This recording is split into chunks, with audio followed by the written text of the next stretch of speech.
친구 많으면 행복? 아닙니다. 외롭습니다.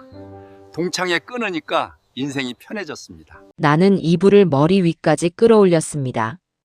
그리고 작게 중얼거렸지요. 이젠 정말 안 가야겠다. 목요일 오후 3시 반 나는 마루에 신문을 펴놓고 돋보기 안경 너머로 부고란을 읽고 있었습니다. 요즘은 신문 보는 순서가 달라졌어요. 옛날엔 정치면부터 봤는데 이젠 부고부터 봅니다.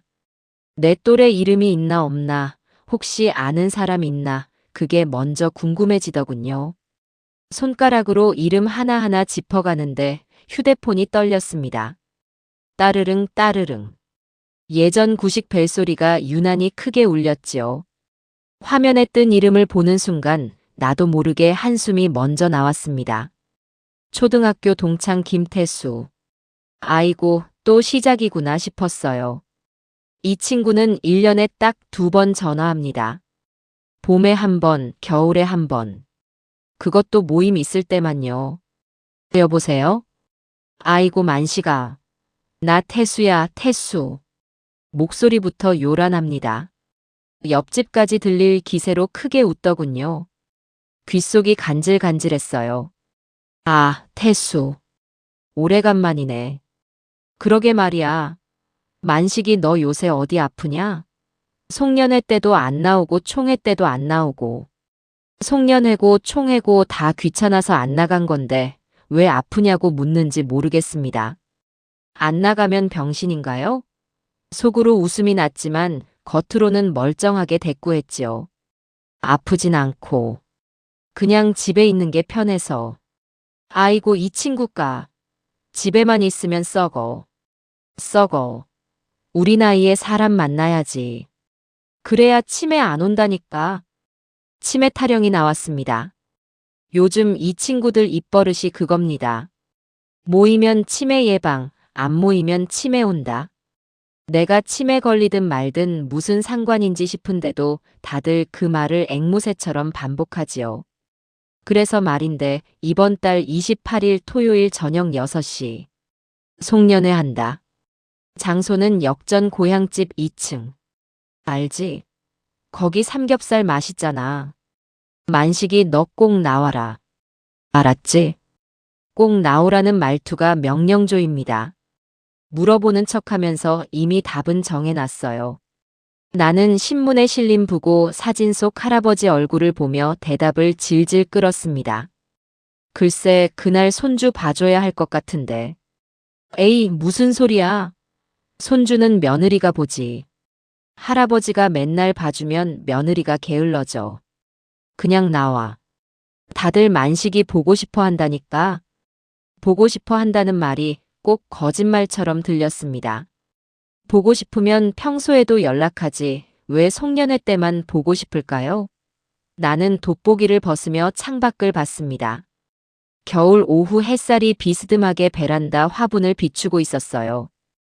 고무나무 잎이 반짝거렸지요. 그래, 알았어. 생각해 볼게. 생각은 무슨. 그냥 나오면 되는 거지. 회비는 1인당 5만 원. 딱 5만 원만 가지고 와. 알았지? 5만 원. 삼겹살에 소주 몇 병 마시자고 5만 원이라니. 요즘 마트 가면 5만 원으로 일주일치 반찬거리 사는데 말이에요.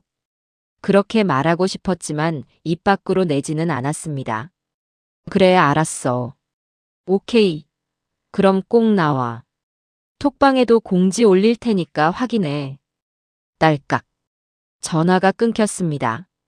인사도 없이 그냥 뚝 끊더군요. 나는 휴대폰을 마루 옆에 내려놓고 다시 신문을 들었습니다. 그런데 글자가 눈에 안 들어왔어요. 부고란에 실린 할아버지의 얼굴만 자꾸 보였습니다. 저 사람은 죽기 전까지 송년회 나갔을까, 안 나갔을까. 한참을 멍하니 앉아 있다가 부엌으로 갔습니다. 찬장에서 보리차 주전자를 꺼내 컵에 따랐어요. 미지근한 보리차가 목을 타고 내려가는데 입안이 씁쓸했습니다. 보리차 맛이 아니라 마음맛이 그랬어요. 아이고 또 시작이네. 그놈의 비교 모임.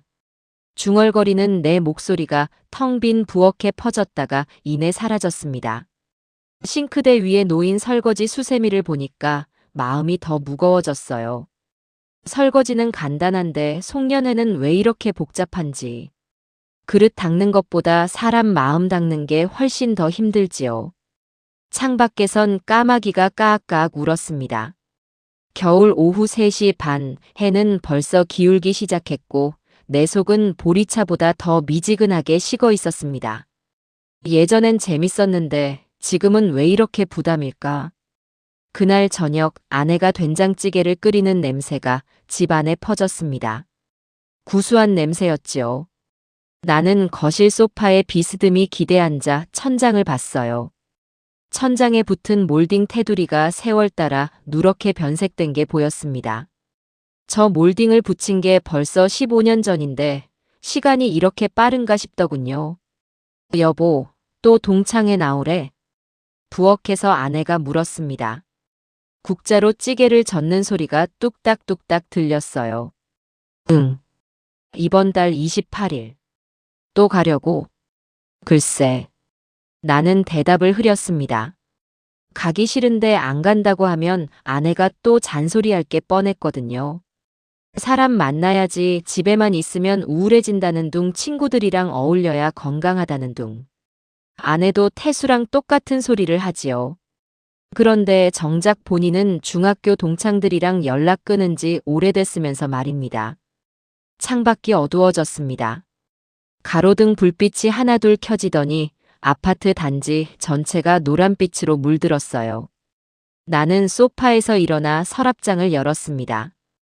오래된 사진첩을 한 권 꺼냈지요. 먼지가 살짝 묻어 있었습니다. 손등으로 훔쳐내니 하얀 먼지가 공중에 날렸어요. 사진첩을 펼쳤습니다. 첫 장에 나온 사진 속 내 얼굴이 참 젊었습니다. 46살 때 찍은 거였어요. 초등학교 동창회 단체 사진이었지요. 20명도 넘게 모였던 날입니다. 다들 얼굴에 기름기가 흘렀고 배도 살짝 나왔지만 눈빛만큼은 반짝거렸어요. 그때는 그랬습니다. 만나면 반가웠어요. 야, 만식아. 오랜만이다. 이놈아, 얼굴에 살 좀 빠졌네. 장사 잘 되냐? 잘 되긴. 그냥저냥 굴러가지 뭐. 그렇게 서로 어깨치고 등 두드리며 웃었습니다. 고기 구워 먹고 소주 몇 병 비우면 옛날 초등학교 시절 얘기가 쏟아져 나왔지요. 야, 기억나냐? 5학년 때 담임 선생님이 너 뺨 때렸잖아. 아이고, 그때 내가 얼마나 억울했는지 아냐? 하하. 근데 내가 진짜 유리창 깬 거 맞잖아. 그런 얘기들이 재밌었습니다. 까먹었던 기억이 솟아나고 우리가 함께 뛰놀던 운동장 흙냄새가 코끝에 다시 맴도는 것 같았어요. 집에 돌아오는 길도 가벼웠지요. 버스를 타고 가면서도 혼자 피식피식 웃었던 기억이 납니다. 50대 초반까지도 그랬어요. 동창회 날이 다가오면 기대가 됐습니다. 뭐 입고 갈까, 머리는 어떻게 할까, 그런 것도 생각했지요. 아내한테 나 오늘 동창회 간다고 하면 아내도 그래, 재밌게 놀다 와라고 했습니다. 별일 아니었어요. 그런데 언제부턴가 달라졌습니다.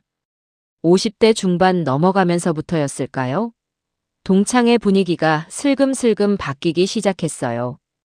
예전엔 옛날 얘기만 했는데 이젠 요즘 얘기가 더 많아. 그것도 자랑 얘기들로요.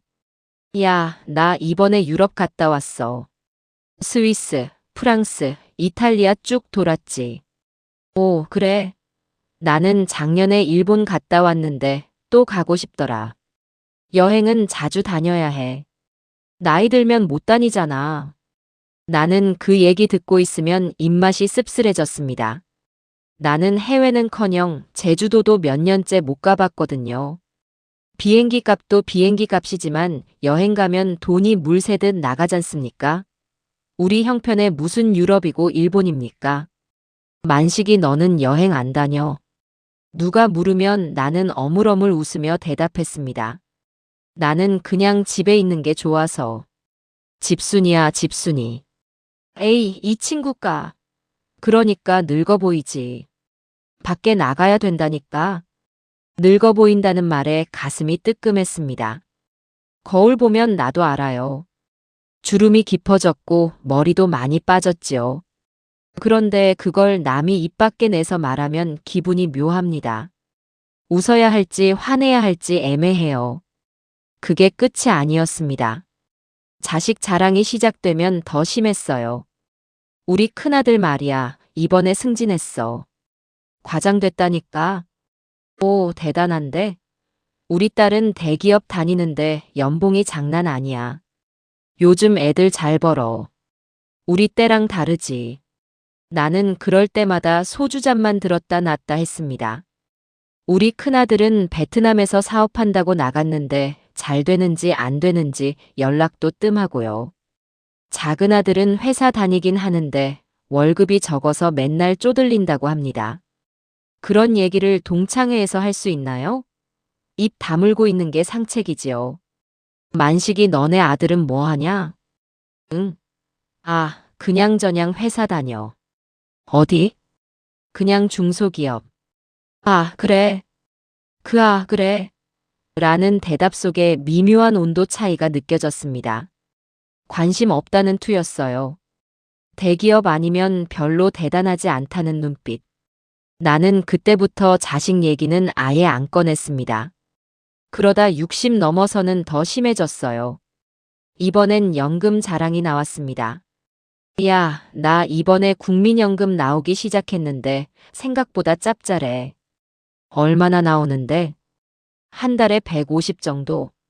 공무원 연금까지 합치면 좀 되지. 와, 부럽다. 나는 국민연금밖에 없는데 그것도 좀 적어. 나는 그 얘기 들으면서 속으로 한숨 쉬었습니다.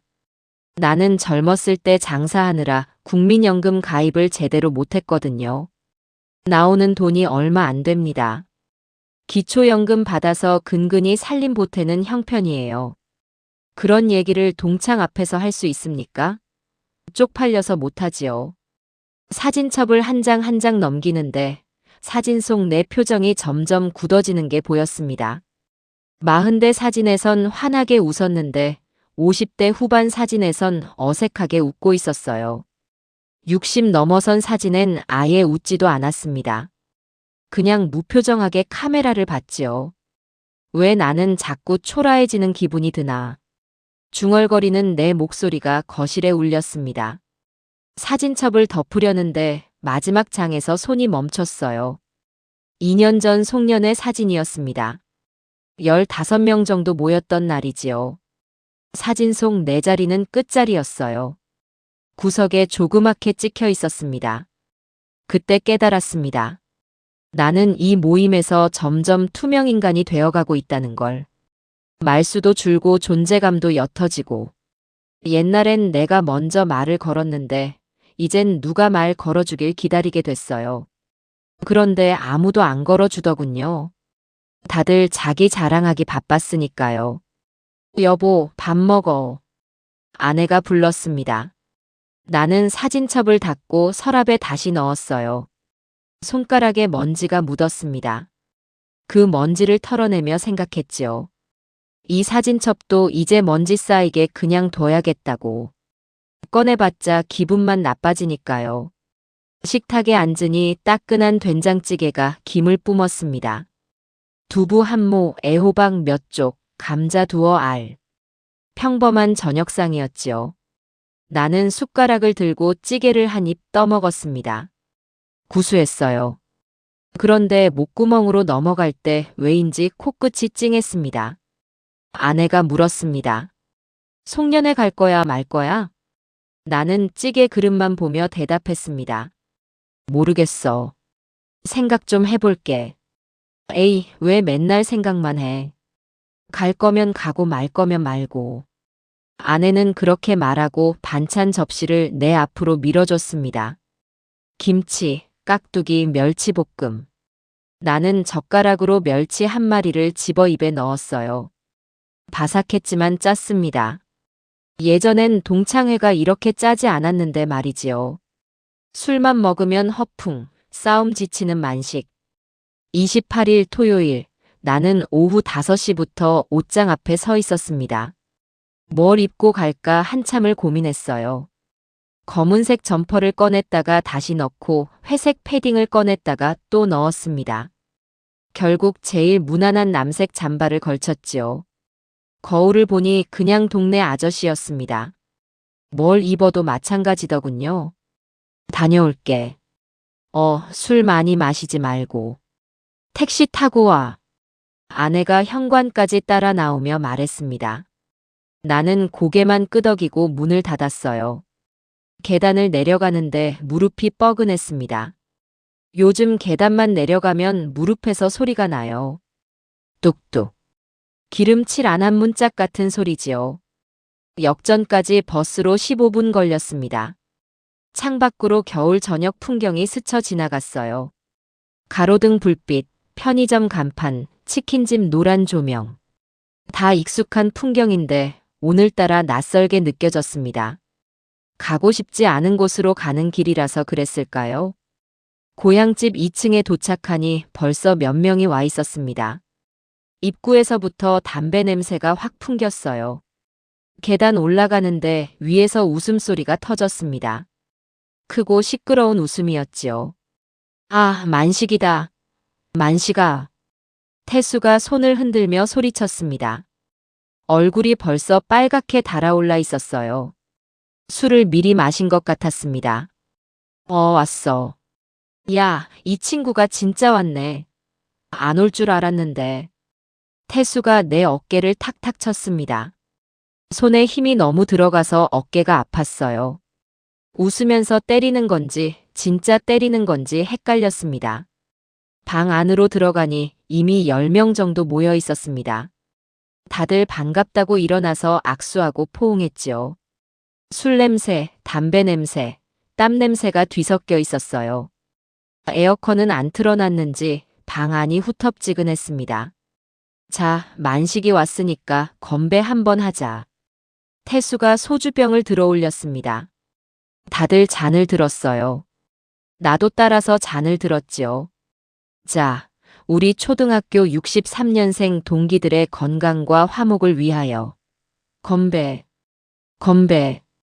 잔을 부딪히는 소리가 쨍그랑 울렸습니다. 나는 소주를 한 모금 마셨어요. 목구멍을 타고 내려가는 소주가 따갑고 쓰디스럽습니다. 예전엔 이 맛이 좋았는데 이젠 그냥 약 먹는 것 같아요. 고기가 나왔습니다. 삼겹살이 불판 위에서 지글지글 소리를 냈지요. 기름이 튀고 연기가 피어올랐습니다. 환풍기가 돌아가는데도 연기가 얼굴로 막 날아왔어요. 눈이 따갑고 목이 칼칼했습니다. 야, 이거 먹어봐.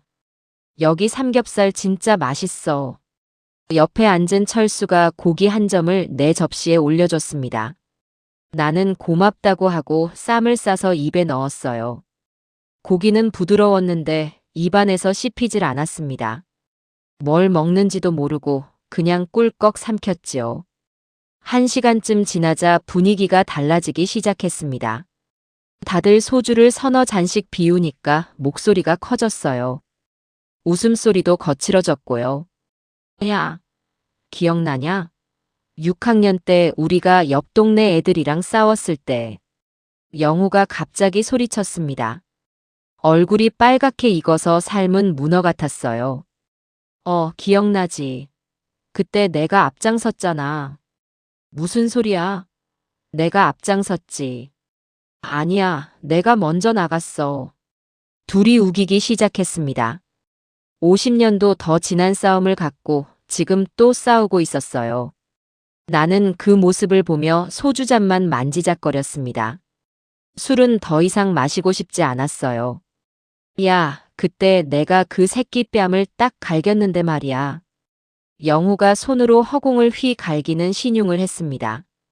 옆에 앉은 사람 팔에 손이 닿을 뻔했어요. 야야, 조심해. 아, 미안. 하하. 영우는 미안하다면서도 계속 웃었습니다. 진짜 미안한 건지 아닌 건지 모르겠더군요. 그때 태수가 일어섰습니다. 비틀거리며 일어서더니 소주병을 들어 올렸어요. 야, 내가 한마디 할게. 우리 말이야, 초등학교 때부터 지금까지 계속 친구잖아. 이게 얼마나 대단한 거냐고. 맞아. 맞아. 근데 말이야, 요즘 애들은 이런 우정이 없어. 다들 돈, 돈, 돈. 돈만 밝히지. 태수가 목소리를 높였습니다. 침이 튀었어요. 나는 슬쩍 뒤로 물러앉았지요. 우리는 달라. 우리는 진짜 친구야. 알았어. 그래. 진짜 친구지. 다들 박수를 쳤습니다. 나도 따라서 손뼉을 쳤는데 소리가 안 났어요. 힘없이 손바닥만 살짝 맞닿았습니다.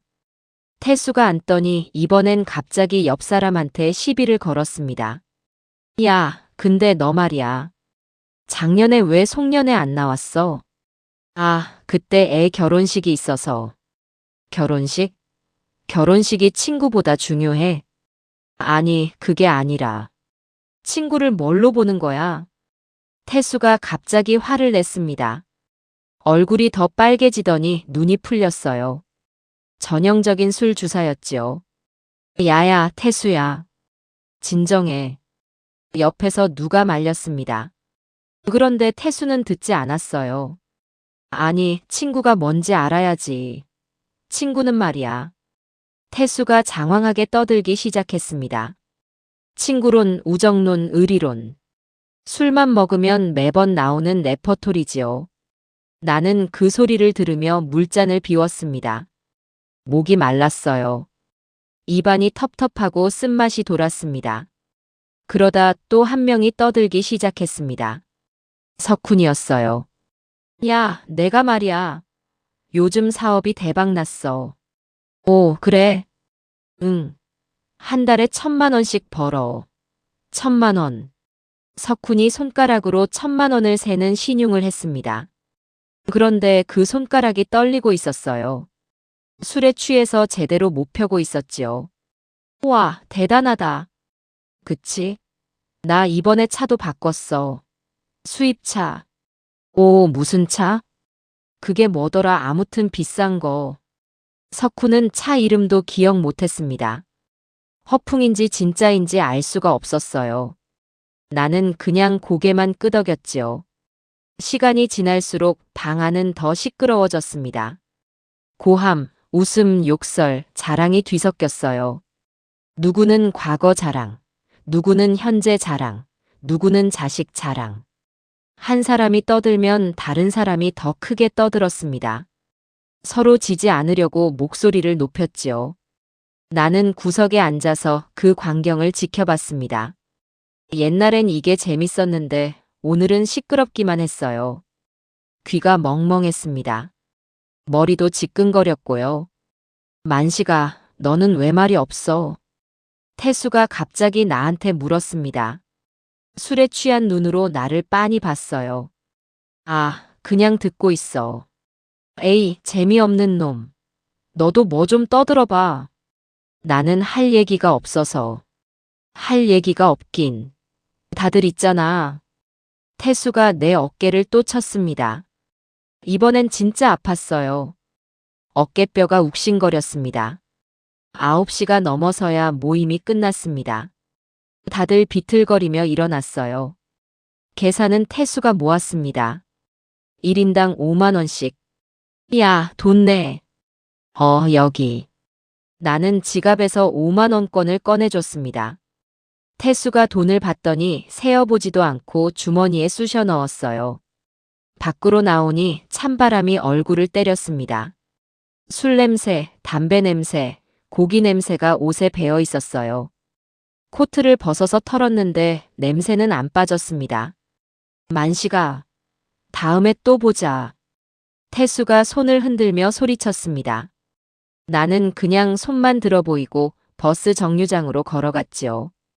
버스를 기다리는 동안 추웠습니다. 입김이 하얗게 나왔어요.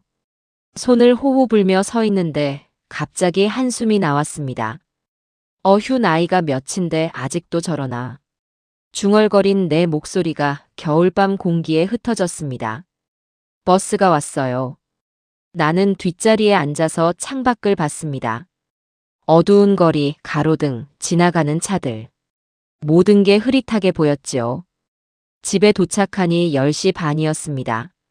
현관문을 열고 들어가니 아내가 거실에서 TV를 보고 있었어요. 왔어? 술 많이 마셨어? 아니, 조금만. 씻고 자. 옷에서 냄새나. 나는 대답 대신 고개만 끄덕였습니다. 욕실로 가서 옷을 벗었어요. 거울을 보니 눈이 충혈돼 있었습니다. 피곤한 얼굴이었지요. 샤워를 하면서 물줄기를 머리 위로 쏟아부었습니다. 따뜻한 물이 머리카락 사이로 흘러내렸어요. 그런데 씻어도 개운하지가 않았습니다. 몸은 깨끗해지는데 마음은 더러운 기분이 들었어요. 수건으로 머리를 닦으며 생각했습니다. 다음엔 안 가야겠다고. 더 이상 저런 자리가 즐겁지 않다고. 나이 먹으면 사람이 철드는 줄 알았는데 어떤 사람들은 더 철없어지나 봅니다. 술만 먹으면 허풍 떨고 싸우고 소리 지르고. 그 모습이 보기 민망했어요. 침대에 누웠습니다. 천장을 보는데 눈이 감기지 않았어요.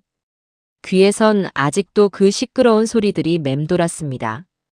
웃음, 고함, 욕설, 자랑. 나는 이불을 머리 위까지 끌어올렸습니다. 그리고 작게 중얼거렸지요. 이젠 정말 안 가야겠다. 그날 밤 잠이 잘 오지 않았습니다. 그로부터 2달 뒤 또 전화가 왔습니다. 만식아, 이번엔 경수 회갑이야. 꼭 나와야 돼. 나는 핑계를 대고 싶었지만 경수는 초등학교 때 제일 친했던 친구였어요. 안 갈 수가 없었지요. 알았어, 갈게. 회갑 모임은 역시 고향집이었습니다. 이번엔 1층 큰 방을 잡았더군요. 20명도 넘게 모였어요. 나는 구석자리에 앉았습니다. 고기가 나오고 술이 돌았습니다. 1시간쯤 지나자 분위기가 무르익었지요. 다들 경수한테 축하한다며 건배를 올렸어요. 그때였습니다. 건너편에 앉은 병철이가 갑자기 나를 쳐다봤어요. 병철은 요즘 부동산으로 돈 좀 번다는 소문이 있었습니다. 옷차림부터 남달랐지요. 명품 시계, 가죽 점퍼. 야, 만식아. 응. 너 아직도 그 아파트에서 살아? 순간 방 안 공기가 싸늘해졌습니다. 떠들던 사람들이 하나둘 입을 다물었어요. 응, 거기 살지. 거기 몇 평이더라?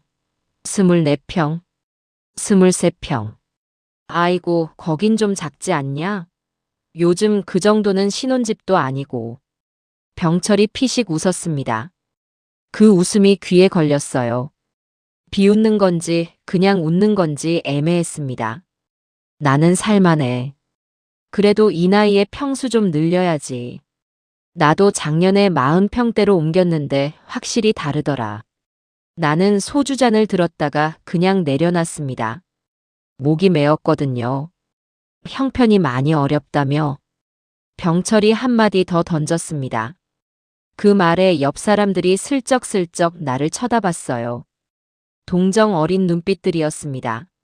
아니, 그 정도는 아니고. 에이, 괜찮아. 우리 친구인데 뭐. 힘들면 말 좀 해. 내가 부동산 일하니까 괜찮은 매물 있으면 알려줄게. 근데 지금은 돈 모으는 게 먼저겠지? 하. 병철이 웃으며 고기를 입에 넣었습니다. 태연하게 씹더군요. 나는 그 순간 얼굴이 화끈 달아올랐습니다. 귓불이 뜨겁고 목덜미에서 땀이 났어요. 손이 떨렸습니다. 주먹을 꽉 쥐었다가 폈다가 했지요. 내가 왜 여기 와서 이런 소리를 들어야 하나. 속으로만 중얼거렸습니다. 입 밖으로는 못 냈어요. 밖으로 내면 목소리가 떨릴 것 같았거든요. 옆에 앉은 태수가 슬쩍 거들었습니다. 야, 병철아. 그런 소리 하지 마. 만식이 기분 나쁘잖아. 에이, 무슨 소리. 친구끼리 뭘 그래. 만식아, 너 기분 나빴어? 병철이 나를 똑바로 쳐다봤습니다. 나는 고개를 저었어요. 아니, 괜찮아. 봐, 괜찮대잖아. 병철이 다시 웃으며 술을 마셨습니다. 나는 그 자리에 더 이상 못 앉아 있었습니다. 숨이 막혔어요. 가슴이 답답하고 눈앞이 흐려졌지요. 나 먼저 갈게. 집에 일이 좀 있어서. 벌써? 아직 케이크도 안 잘랐는데. 미안, 먼저 간다. 나는 자리에서 일어나 재킷을 집어들었습니다. 경수한테 미안하다고 눈빛으로 전하고 방문을 열었어요. 밖으로 나오니 추웠습니다. 차가운 바람이 얼굴을 때렸지요. 그런데 그 바람이 오히려 시원했어요. 방 안 그 뜨거운 수치심에서 벗어난 기분이었습니다. 버스 정류장으로 걸어가는데 눈물이 날 것 같았습니다. 참았어요. 길에서 울 순 없잖습니까? 어금니를 꽉 깨물고 걸었지요. 집에 도착해서 현관문을 열었습니다. 아내가 물었어요. 벌써 왔어? 진짜 빨리 왔네. 나는 대답하지 않았습니다. 그냥 신발을 벗고 안방으로 들어갔어요. 불도 켜지 않고 침대에 누웠지요. 어둠 속에서 천장을 봤습니다. 아무것도 보이지 않았어요. 그런데 병철의 얼굴은 선명하게 떠올랐습니다. 그 비웃는 듯한 표정, 그 가벼운 말투. 형편이 많이 어렵다며 그 한마디가 귓가에서 맴돌았습니다. 지울 수가 없었어요. 나는 이불을 뒤집어 쓰고 눈을 감았습니다. 그리고 결심했지요. 다신 안 간다. 다신 그 얼굴들 안 본다. 그날 밤 나는 동창들 전화번호를 하나씩 지우기 시작했습니다. 화면에 뜨는 이름들을 보며 손가락으로 삭제 버튼을 눌렀어요. 김태수 삭제, 박병철 삭제, 이영호 삭제. 하나씩 지울 때마다 속이 조금씩 후련해졌습니다. 마지막으로 동창회 단톡방도 나갔어요. 윤만식 님이 나가셨습니다. 그 문구를 보는 순간 비로소 숨통이 트이는 기분이 들었습니다. 동창회 단톡방을 나간 다음 날 아침 눈을 뜨니 이상했습니다. 뭔가 다른데 뭐가 다른지 몰랐어요. 천장을 보고 누워있다가 깨달았지요. 휴대폰에서 소리가 안 난다는 걸. 예전 같으면 아침부터 띵동띵동 단톡방 알림이 울렸거든요. 오늘 날씨 좋네요. 아침 드셨어요? 저 같은 의미 없는 메시지들. 읽지도 않으면서 신경 쓰였던 그 알림들이 사라졌습니다. 조용하네. 중얼거리며 일어나 거실로 나왔습니다. 창문을 여니까 아침 햇살이 쏟아져 들어왔어요. 겨울 햇살이라 차갑긴 했지만 눈부셨습니다. 베란다 화분에 고무나무 잎이 반짝거렸지요. 여보, 커피 타줘요. 아내한테 말하고 소파에 앉았습니다. 아내가 인스턴트 커피를 타서 갖다 줬어요. 동창회 단톡방 나갔어? 응. 왜? 무슨 일 있었어? 그냥 귀찮아서. 더 이상 묻지 않았습니다. 아내도 이제 알아요.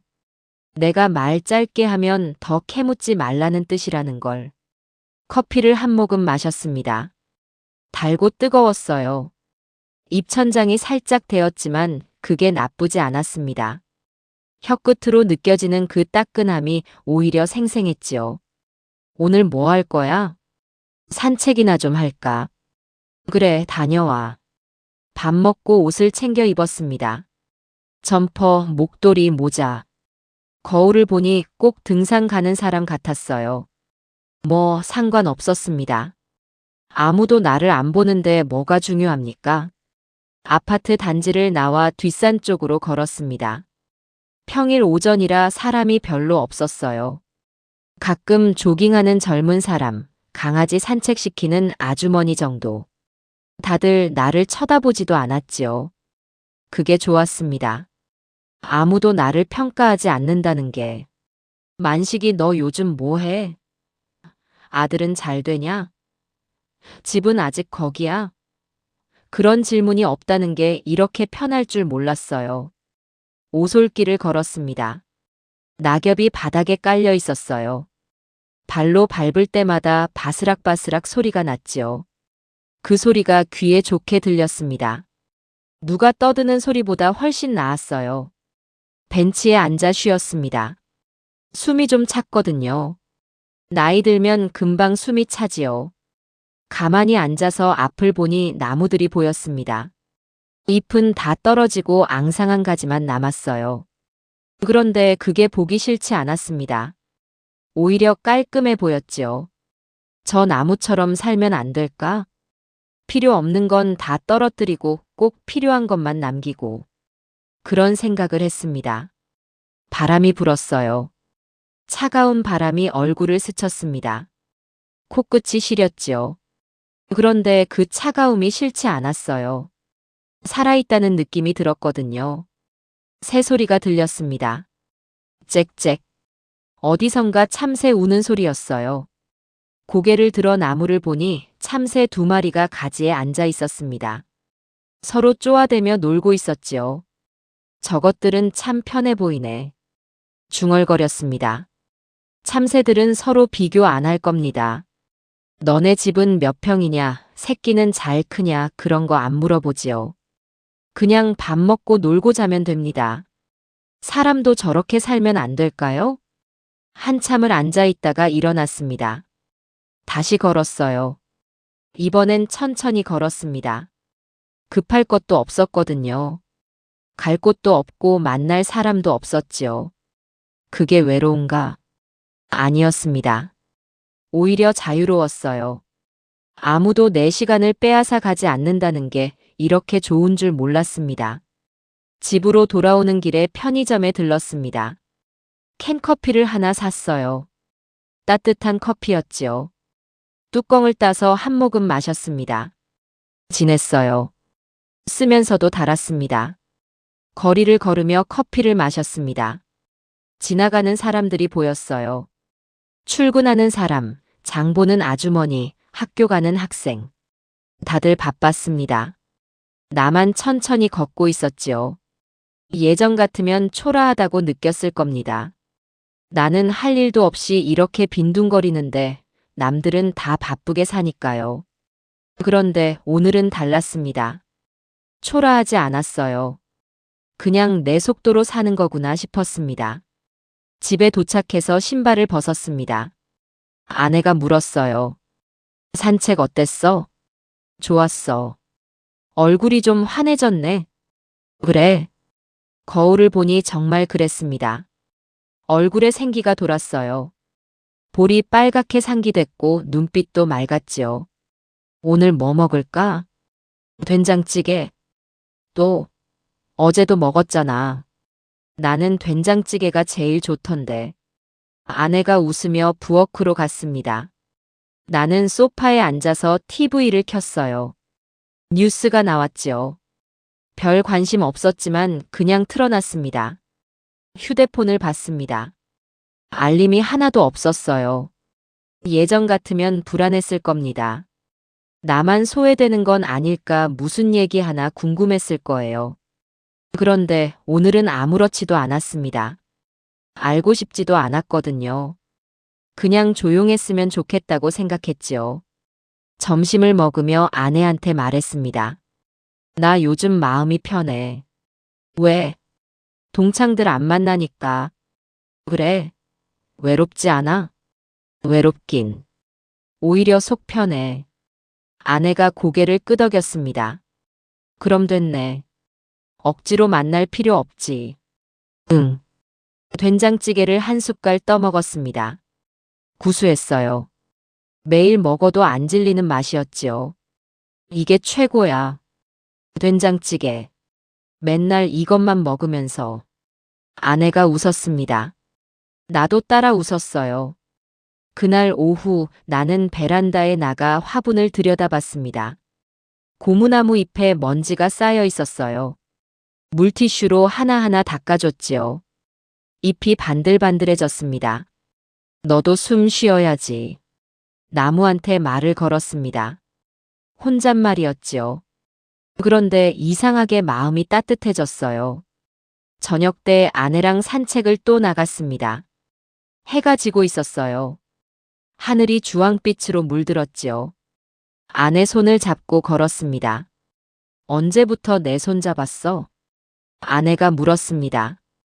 그냥 잡고 싶어서. 이상한 사람. 아내가 웃으며 손을 꽉 쥐었습니다. 손이 따뜻했어요. 그날 밤 침대에 누워 생각했습니다.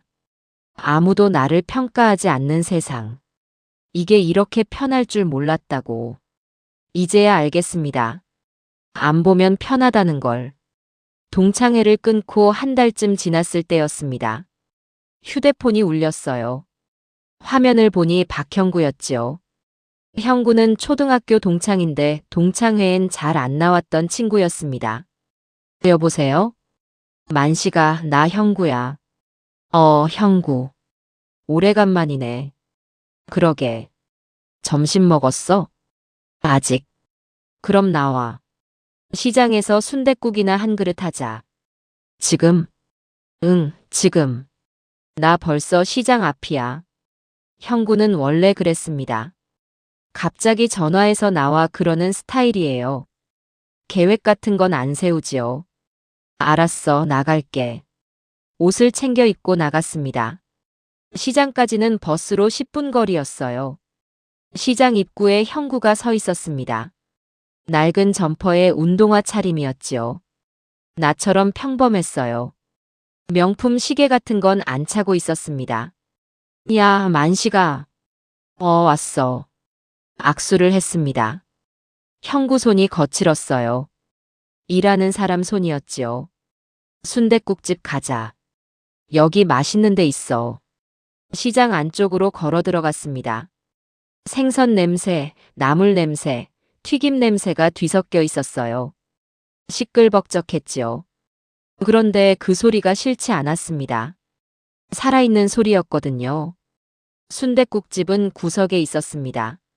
작은 가게였어요. 테이블 5개 정도. 우리가 들어가니 주인 아주머니가 반갑게 맞았지요. 어서 오세요. 형구 씨, 오랜만이네요. 네, 오늘 친구 데려왔어요. 어머, 친구분? 앉으세요. 우리는 구석 테이블에 앉았습니다. 플라스틱 의자였는데 삐걱거렸어요. 순댓국 2개요. 형구가 주문했습니다. 주인 아주머니가 고개를 끄덕이며 주방으로 들어갔지요. 여긴 어떻게 알았어? 맨날 혼자 와. 집 근처라서. 혼자? 응. 혼자 먹는 게 편해서. 형구가 웃었습니다. 담백한 웃음이었어요. 나도 따라 웃었지요. 형구도 나랑 비슷한 사람이구나 싶었습니다. 너 동창회 안 나오더라. 왜? 귀찮아서. 가봤자 자랑질 아니면 옛날 얘기 반복이잖아. 맞아. 나도 그래서 끊었어. 끊었어? 언제? 한 달 전쯤. 잘했네. 나는 진작 안 나갔어야 했는데. 형구가 물컵을 들어 물을 마셨습니다. 벌컥벌컥 소리 나게 마셨어요. 근데 외롭진 않아? 사람 안 만나면. 외롭긴. 오히려 속 편해. 그치? 나도 그래. 형구가 고개를 끄덕였습니다. 순댓국이 나왔습니다. 김이 모락모락 났어요. 국물이 뽀얗고 진했지요. 순대, 내장, 고기가 듬뿍 들어 있었습니다. 먹자. 형구가 숟가락을 들었습니다. 나도 따라 들었어요. 국물을 한 숟가락 떠 마셨습니다. 뜨겁고 구수했지요. 입안에 고기 국물이 확 퍼졌습니다. 맛있었어요. 여기 진짜 맛있네. 그치? 나 여기 10년째 다녀. 10년이나? 응. 주인 아주머니랑 인사만 하고 말 안 섞어서 좋아. 부담 없잖아. 형구 말이 맞았습니다. 주인 아주머니는 음식만 갖다 주고 말을 안 걸었어요. 그게 편했지요. 우리는 말없이 국을 먹었습니다. 숟가락 소리, 후루룩 소리만 났어요. 어색하지 않았습니다. 오히려 편했지요. 다 먹고 나서 형구가 물었습니다. 만시가, 너 요즘 뭐 해? 그냥 산책하고 집에 있고. 나도 그래. 할 일도 없고. 그래도 괜찮아? 괜찮지. 아니, 괜찮은 정도가 아니라 좋아. 형구가 웃었습니다. 주름진 얼굴에 환한 웃음이었어요. 있잖아, 만시가. 응. 사람은 많이 만난다고 외로움이 줄지 않더라. 그래? 응. 오히려 더 외로워. 겉으로만 웃고 속으로는 비교하고 그러니까. 형구 말에 공감이 됐습니다. 나도 그랬거든요. 깊은 관계 한둘이면 되는 거야. 진짜 편한 사람. 너 말이 맞아. 우리 이렇게 가끔 보면 되잖아. 순댓국 먹고 헤어지고. 그래, 그게 좋네. 우리는 웃었습니다. 억지로 안 웃었어요. 그냥 자연스럽게 웃음이 나왔지요. 계산을 하고 밖으로 나왔습니다. 형구가 냈어요. 다음엔 내가 내기로 했지요. 만시가 다음에 또 보자. 그래. 연락해. 응. 한 달쯤 뒤에. 그래. 악수를 했습니다. 형구 손이 따뜻했어요. 형구가 먼저 걸어갔습니다. 뒷모습을 보니 편해 보였어요. 어깨에 힘이 안 들어가 있었지요. 나도 반대 방향으로 걸었습니다. 가벼운 발걸음이었어요. 버스를 기다리며 생각했습니다. 진짜 친구는 따로 있구나. 많이 만나지 않아도 자주 연락 안 해도 만나면 편한 사람. 그게 진짜 친구구나. 형구 같은 친구 하나면 충분하다는 생각이 들었습니다. 집에 돌아오니 아내가 물었어요. 어디 갔다 와? 형구 만났어. 형구, 오랜만이네. 어땠어? 좋았어. 순댓국 먹고 왔어. 그래. 얼굴 밝아졌네. 거울을 보니 정말 그랬습니다. 환해 보였어요. 동창회 나갔을 땐 이런 표정이 아니었는데 말이지요. 그날 저녁 나는 형구한테 문자를 보냈습니다. 오늘 고마웠어. 다음엔 내가 살게. 곧 답장이 왔어요. 오케이, 다음에 보자. 짧은 문자였습니다. 그런데 그게 좋았어요. 길게 쓸 필요 없었거든요. 나는 휴대폰을 내려놓고 창밖을 봤습니다. 해가 지고 있었어요. 노을이 아름다웠지요. 진짜 친구는 결국 따로 있었습니다. 많지 않아도 됐어요. 한두 명이면 충분했지요. 그 사실을 이제야 알았습니다. 한 달쯤 지났을까요? 어느 목요일 오후였습니다. 나는 거실에서 TV를 보고 있었어요. 드라마였는데 내용은 하나도 안 들어왔지요. 그냥 소리만 틀어놓고 멍하니 앉아 있었습니다. 따르릉. 휴대폰이 울렸습니다. 화면을 보니 김태수였어요. 전화번호는 지웠는데 저장 안 된 번호로 또 뜨더군요. 받을까 말까 고민했습니다. 손가락이 거부 버튼 위에서 맴돌았어요. 그런데 계속 울렸습니다. 끊을 생각을 안 하더군요. 에이, 모르겠다. 결국 받았습니다. 여보세요? 야, 만시가. 나 태수야. 목소리가 예전보다 더 컸습니다. 귀가 멍멍했어요. 태수. 야, 너 왜 단톡방 나갔어? 그리고 전화도 안 받고. 아, 그게. 우리가 뭐 잘못했냐? 왜 이러는 거야? 태수가 따지듯 물었습니다. 잘못한 건 나인 것처럼 말했지요. 잘못한 건 없어. 그럼 왜 나간 거야? 친구들이 다 궁금해한다고. 궁금해한다는 말이 거짓말 같았습니다. 정말 궁금했으면 진작 전화했겠지요. 그냥 귀찮아서. 귀찮기는 뭐가 귀찮아. 친구끼리 연락하는 게 귀찮냐고. 태수 목소리가 높아졌습니다. 화난 것 같았어요. 나는 한숨을 쉬었습니다. 설명하기 싫었거든요. 길게 말하면 더 복잡해질 것 같았습니다. 태수야. 왜? 나는 이제 편한 게 좋아. 편하긴 뭐가 편해. 친구 만나는 게 불편하냐? 응, 불편해. 단호하게 말했습니다. 돌려 말할 필요 없었어요. 전화기 너머로 침묵이 흘렀습니다. 태수가 숨 쉬는 소리만 들렸지요. 야, 우리가 그렇게 불편했어? 목소리 톤이 낮아졌습니다. 조금 서운한 것 같았어요. 불편했어. 솔직히 말하면. 뭐가? 비교하는 거, 자랑하는 거, 주사 부리는 거, 다 불편했어. 그건 우리가 원래 그랬잖아. 옛날부터. 옛날은 괜찮았는데 지금은 안 괜찮아. 왜? 나이 들었잖아. 이제 그런 거 하기 싫어. 태수가 한숨을 쉬었습니다. 길고 무거운 한숨이었지요. 만시가 우리 친구 아니냐? 친구지. 근데 친구라고 꼭 만나야 하나? 그럼 안 만나면 뭐가 친구야? 연락 안 해도 마음속에 있으면 친구지. 그게 무슨 개소리야? 태수가 욕을 했습니다. 화가 난 거였어요.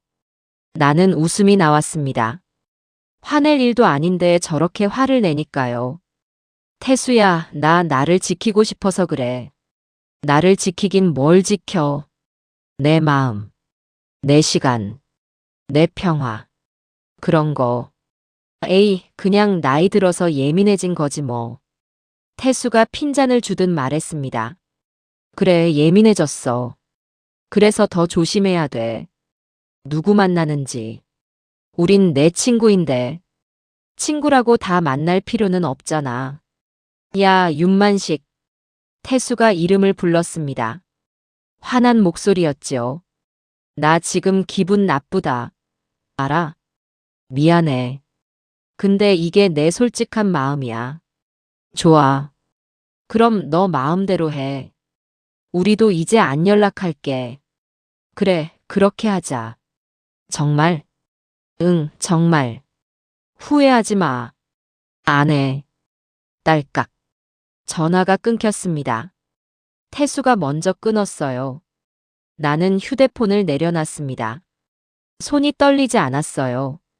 가슴도 두근거리지 않았지요. 오히려 속이 후련했습니다. 거실 창문으로 햇살이 들어왔습니다. 따뜻한 오후 햇살이었어요. 먼지가 햇살 속에서 반짝거렸지요. 아내가 부엌에서 나왔습니다. 누구 전화? 태수. 뭐래? 왜 안 나오냐고 따졌어. 뭐라고 했어? 편한 게 좋다고 했지. 아내가 고개를 끄덕였습니다. 잘했네. 응. 나는 소파에 기대앉아 창밖을 봤습니다. 하늘이 맑았어요. 구름 한 점 없이 파랗더군요. 그때 깨달았습니다. 나는 후회하지 않을 거라고. 이 선택을 후회하지 않을 거라고. 전화기를 다시 들어 태수 번호를 완전히 차단했습니다. 이제 전화도 문자도 안 올 겁니다. 이제 끝이네. 중얼거렸습니다. 슬프지 않았어요. 오히려 가벼웠지요. 창밖에서 참새가 울었습니다. 짹짹. 밝은 소리였어요. 나도 저 참새처럼 가볍게 살고 싶었습니다. 아무한테도 평가받지 않고 아무하고도 비교하지 않고 그냥 내 속도로 내 방식대로 그렇게 살고 싶었습니다. 그로부터 석 달이 지났습니다. 봄이 왔어요. 베란다 화분에서 새순이 돋아났지요. 고무나무 가지 끝에 연두색 잎이 말려 나오는 게 보였습니다. 나는 그 작은 잎을 보며 물을 줬어요. 올해도 잘 크거라. 나무한테 말을 거는 게 이제 습관이 됐습니다. 요즘 내 하루는 단순했어요. 아침에 일어나서 커피 마시고 신문 보고 산책 나가고 점심 먹고 낮잠 자고 또 산책 나가고. 그게 전부였지요. 특별한 일이 없었습니다. 그런데 그게 좋았어요. 특별한 일이 없다는 게 얼마나 평화로운지 이제야 알았습니다. 오늘도 오후 산책을 나갔습니다. 뒷산 오솔길로 걸었어요. 봄바람이 살랑살랑 불었지요. 따뜻했습니다.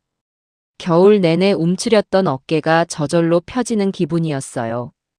벤치에 앉아 쉬었습니다. 햇살이 얼굴에 닿았어요. 눈을 감으니 눈꺼풀 너머로 빨간빛이 보였지요. 따뜻했습니다. 옆 벤치에 할머니 한 분이 앉아 계셨어요. 혼자였습니다. 나처럼 그냥 앉아서 하늘을 보고 계셨지요. 날씨 참 좋지요? 할머니가 먼저 말을 걸었습니다. 네, 좋습니다. 요즘 매일 여기 나와요. 집에만 있으면 답답해서. 저도요. 혼자 다니세요? 네. 저도요. 혼자가 편해요. 할머니가 웃었습니다. 주름진 얼굴에 환한 웃음이었어요. 나도 따라 웃었지요. 혼자가 편하다는 말. 예전 같으면 슬프게 들렸을 겁니다. 그런데 지금은 아니었어요. 오히려 공감이 됐지요. 할머니가 자리에서 일어났습니다. 그럼 전 갈게요. 저녁 준비해야 해서. 네, 안녕히 가세요. 할머니가 천천히 걸어가는 뒷모습을 봤습니다. 허리가 조금 굽었지만 걸음걸이는 단단했어요. 나도 저렇게 늙어가고 있구나 싶었습니다. 그게 슬프지 않았어요. 자연스러운 거였으니까요. 한참을 앉아 있다가 나도 일어났습니다. 집으로 돌아가는 길에 문득 생각했지요. 만약 1년 전으로 돌아간다면 동창회를 계속 나갔을까? 아니었습니다. 그때로 돌아가도 나는 똑같이 했을 겁니다. 단톡방 나가고 전화 차단하고 만나지 않는 선택을. 후회가 없었거든요.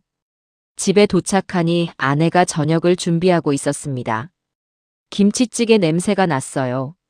산책 다녀왔어? 응. 오늘도 혼자? 응. 혼자가 편해. 아내가 웃으며 고개를 끄덕였습니다. 나도 요즘 혼자 다니는데 좋더라. 누구 눈치 안 보고. 그치? 우리 부부도 이제 그렇게 됐습니다.